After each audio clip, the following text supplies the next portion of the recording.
This podcast episode is being recorded in Tucson, where I, for the first time, have come to visit and present at the world-renowned Gem and Mineral Showcase, an extraordinary gathering that draws together makers, collectors, manufacturers, and mineral enthusiasts from across the globe.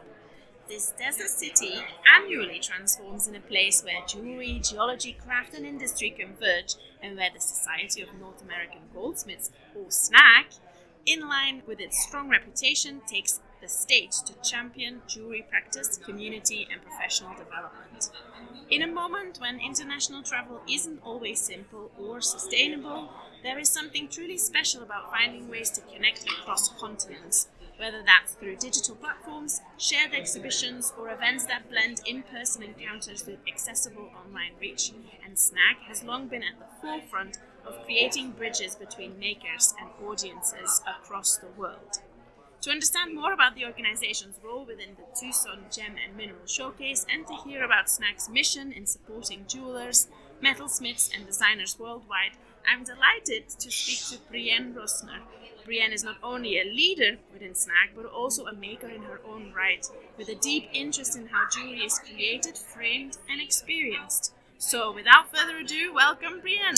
Hi, thank you so much for having me. It's a pleasure to be here. To start off, could you tell us a little bit more about yourself, your background, and what your role is at the Society of North American Goldsmiths? Yeah, so I'm the executive director. I wear many hats. We have a very small team, so I do, oh goodness, I do so much between like planning events and even like work on advertising for our magazine and do graphic design and just all the organizing of all of our committees and I don't know, so many things. So yes, probably not very helpful to say this. Good thing you said. I do whatever needs to be done, right, to make everything happen and bring everybody together and put the exhibitions. I install exhibitions as well, like all the things. Yeah. So for any listeners who are not familiar with SNAG, could you tell us a little bit more about the organization, maybe its aims and objectives? Sure. So we are a international organization. Really, we're a nonprofit. We're committed to advancing jewelry and metalsmithing by inspiring creativity, encouraging education, and fostering community. So we were founded in 1969 as the Society of North American Goldsmiths, but the organization has evolved to include and promote diverse expressions of jewelry, adornment, body-related objects, sculpture, and installation. SNAG publishes Metalsmith Magazine. We facilitate in-person and virtual conferences, events, and exhibitions. We provide scholarships for educational advancement and more. We have an incredible membership of professional artists, teachers, students, gallerists, collectors, curators, writers, and anyone with an appreciation for jewelry and metal arts. So a SNAG membership includes a subscription to Metalsmith, special discounts, exclusive opportunities, and other valuable benefits. We have early career, emerging student memberships, international memberships. We also have financial support thanks to funding from the Marie Zimmerman Foundation. So it's a great organization to be a part of. And it's definitely an organization with a global mindset. So even though it says Society for North American Goldsmiths, you definitely go to all the continents. Yeah, thank you. We try. You are also a maker yourself. Before I ask you to tell me a little bit more about your practice, could I ask where your interest in jewelry has come from? What brought you to the subject? So I have a degree in painting. I studied painting, and then I worked for a long time at a craft school, and we could use our vacation days to take like a free workshop, and I was like, I'm taking advantage of this. And so jewelry specifically, I mean, I've always kind of made things, and I would make like unsophisticated jewelry. I don't know. But my aunt, she had done some jewelry, and she gave me, it's a rickety bench. I still have it though, but she gave me her jewelry bench. She gave me a torch that didn't actually work, but like the tools, and I'm like, I got these tools, now I got to learn how to make jewelry. And so that just gave me an excuse really to dive into it. And so then I took courses over, and so it's like a very self-guided education and learning. Some of the things were kind of random, but So I always say my work is a series of aha moments. And so I was, I make my own paints, and I was working on wood, and I had gotten a flex shaft, and then I was like, oh wait, I was sewing on paper. And so I was like, I could just drill holes and stitch through wood and then sew into wood. And then I took a class with Marlene True, and it was about working with tin cans. And of course, tin cans are very colorful and there's graphics on them. And so that really worked well with my painting. And so then I was like, oh, I could inlay a magnet and put jewelry with tin and then have removable jewelry. And then after that, and then I was like, many years later, I was like, I want to learn to work with steel so that I don't need the tin and I can evolve that. And so just like all those, and then like I now do a lot with steel, and I wrap a coated copper wire and glass beads. And I got that wire because somebody invited me to assist their class at Haystack, and was like, you should participate in the class, so get the materials. And then I got all this wire, and I'm like, what am I going to do with this? Start putting up, you just put everything together, and it's like I'm a connector in my job and in my work. I just put all the things together. And do you think that your background and your training in art did influence a little bit the direction you then also take now in your practice? For sure. I mean, I also I very much approach as a painter, and now my work, I'm making very structural, dimensional things, but I probably think very two-dimensionally. I think, so for me, I had a very traditional painting program at Boston University. We painted from life, but I was always interested in more abstract things. And so I would take broken glass and put fabric underneath and have these abstract paintings, but they were painted from life, or broken mirrors. And so that still, I think works if you see my jewelry now, right? It's all the minutia of life, microcosm and things like that, microscopic images and little fungi and stuff. But I think then taking, so it's about composition and color and space, and now I take that and how do I translate that into something that's tactile, because I like to touch everything. And even my painting, right, I'm making my paints, and I was using a lot of textures and juxtaposing all the different opacities and glossy and matte and transparent and opaque and all of that. And so you can work that into these other materials and have that, you see that, even when I'm putting the bead combinations together, it's making sure that there's just this kind of variety, complementing and just juxtaposing different textures as well. It was super interesting that you say there is a focus on the two-dimensional in your head, but I have to say that two-dimension is definitely translated to a three-dimensional space. It's working, right? It's practice, and then seeing. I'm, again, for me, I'm immersed in this world, and so I've learned so much just seeing. We host workshops, right? It's chasing and different things. I'm not doing that in my practice per se, but I can understand it, right? I was helping somebody once when I worked at the craft school, and we were doing demonstrations, and she was doing a lampwork bead demonstration, and she's showing me how you do it and turn it, and she's like, it's really hard, it's gonna be really hard to get the feel, it's gonna want to drip, and I just you can pick it up, right? And I think that that's the thing about people that are working in jewelry and metals is it's a very material inclusive. And so then there's just a way that we're able to think about materials and problem solving and techniques and kind of put it adapt that maybe I don't want to be judged and say people in ceramics can't do that, but when you're working with a one material, I just think that we probably are really adaptable, the people that tend to go into this field. Your creative practice also questions the viewer and the relationship of the viewer not being a viewer and then taking something out and becoming aware. Yes. And that obviously maybe has an impact on how you approach your role at SNAG as well. Could you expand? Yeah, sure. Yeah, it's all right. It's participatory. Yes. I'm watching people at our exhibition, right, and and I'm like, no, you can't touch. But I go to a show and I want to touch everything, But yeah, we want to be engaging with work directly, and whether that's people that we're talking to and engaging on that way, or being inspired by work, or yes, my work, you can take it off and wear it, and all those different ways that it's, it's just not passive participation, right? Like, I don't know. Yeah, the yeah. work reminds me of it the is. Oh yeah, layers I'm love. Yeah, of and that's with Metalsmith magazine and with Snag. I feel the same. The way the organization tries to, like an onion, unpeel the world of jewelry, but also specific pieces and artist approaches, and bring that closer, and then step. Right. It's like even right in the magazine, like you're going to show a range of blacksmithing to fine jewelry, and then it all comes together. And I mean, I don't do the editorial for the magazine. That's Adrienne Dalton, but we have the same. I mean, she and I obviously are on the same page.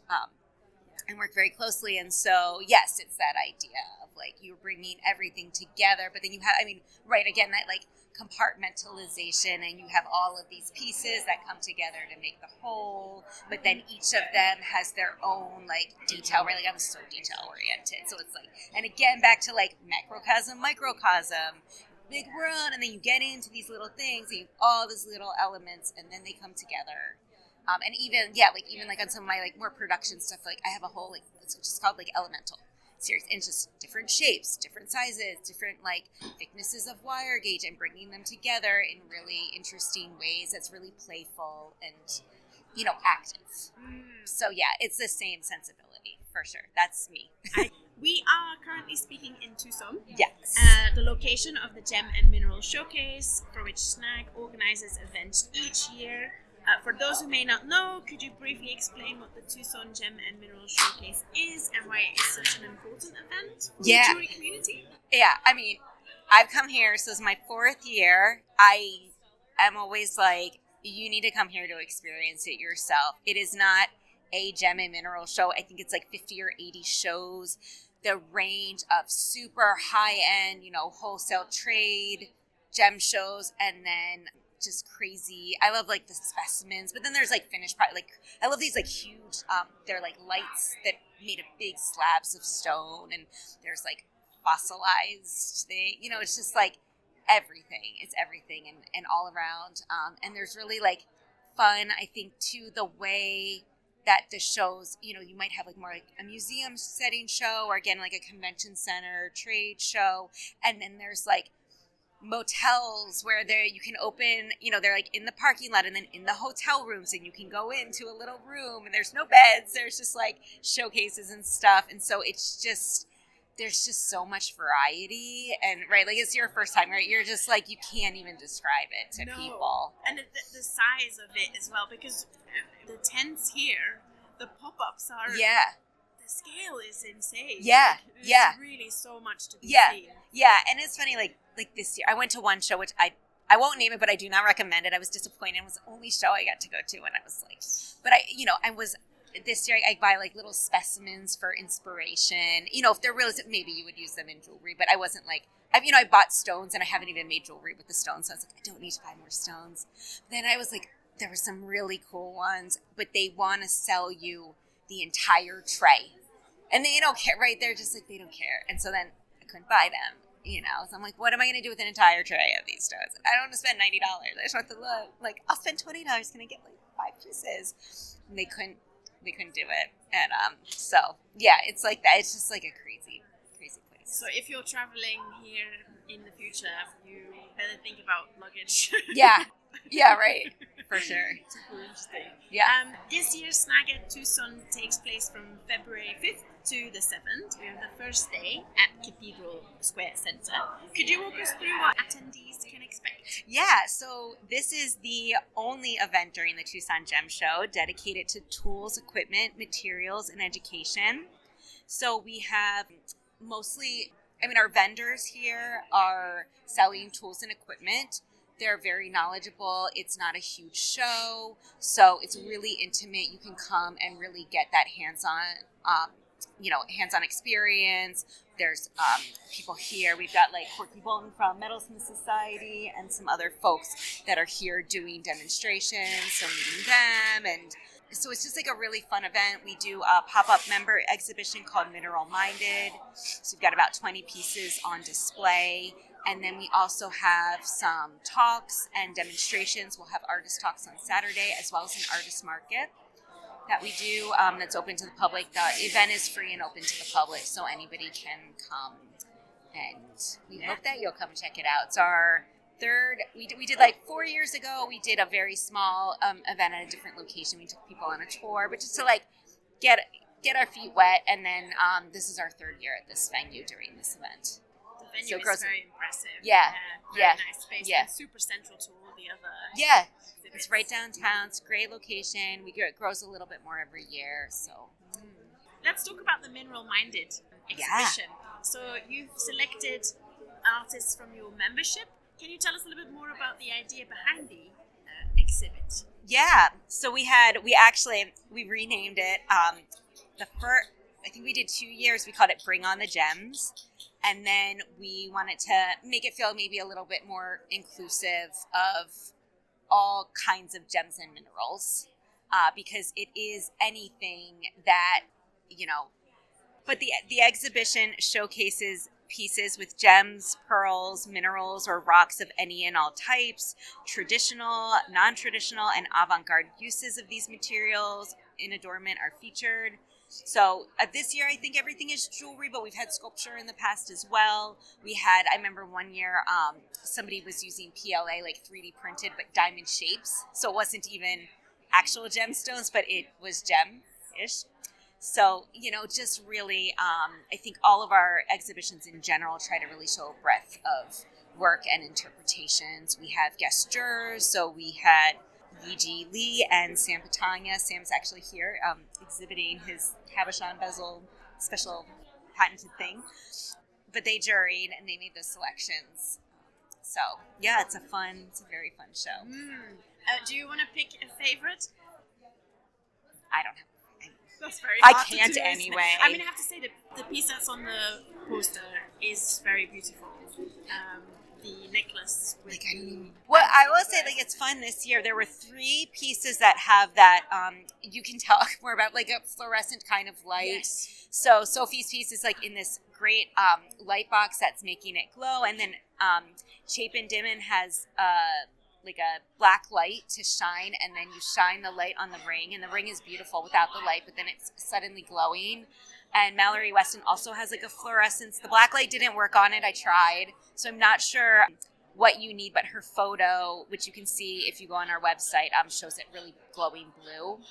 So yes, that was a fun thing. I think this is the first year we've really had that interactive stones represented, and to have 3 of them is really cool. So that would be my highlight. Okay, that's really cool. For anyone listening who might be interested, how can they become a member of SNAG? And what would you say are the key benefits, or what should members do in order to gain the most out of membership? Sure. So anyone can sign up for membership on our website. We'll hook you up with a coupon code for like 25% off. Like I said, we have different levels. So we have a student membership, which is, I think, like 3 years, and then an emerging membership for 5 years, so early in your career, and then our individual memberships. Again, we have financial support thanks to funding from the John and Marie Zimmerman Fund.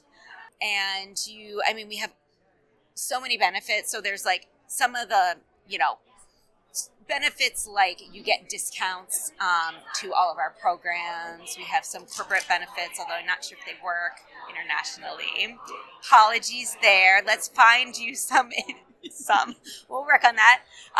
But we have, so we have some member-only exhibitions. We do Mineral Minded, and then New York City Jewelry Week, we do a member show, and that's a really big deal. We have, and then we do like again, our programs, we do like virtual workshops. We do a big conference every other year. And then really it's community, right? So really great networking. We have a member directory that you're listed in. And we have, things like a monthly Zoom meeting if you want to connect with people, or just on any way, we're just always trying to connect people and help you to advance your professional goals. And you have quite a few opportunities. So when you say exhibitions, you also have online exhibitions. So for example, Mineral Minded is running until March online, I believe, as well. So for people who might not be able to send pieces, or you can contribute. Yeah, exactly. And all those member exhibitions too, all of the submissions online are accepted. So even though the in-person is obviously juried because we only have so much space and whatnot, we make it inclusive online. And so everybody's piece is included. And we sell, not a ton, but we do sell pieces, and we do sell a mix of pieces that were juried in and not juried in. So it's not like only juried people get all the things. Amazing. So my last question, beyond Tucson, what are you working on that you are already willing to share that members and the wider community can look forward to from SNAG, but also perhaps from you as a practitioner in the coming year? Yeah.